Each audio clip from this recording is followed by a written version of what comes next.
Zaradi dolgotrajnega sušnega obdobja, visokih temperatur in pomanjkanja padavin se izdatnost vodnih virov vztrajno zmanjšuje.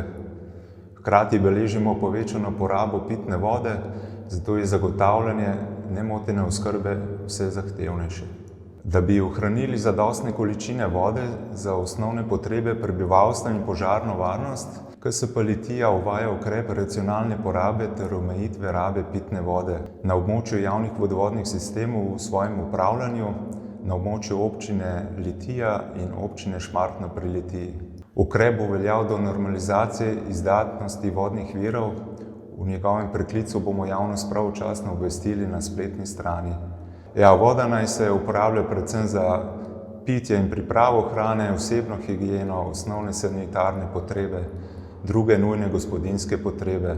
Do preklica ni dovoljena uporaba pitne vode za zalivanje vrtov, zelenic, njiv, parkov in drugih zelenih površin, pranje vozil, dvorišč, cest, pločnikov in drugih zunanjih površin, polnjenje ali dopolnjevanje bazenov, okrasnih ribnikov in podobnih objektov.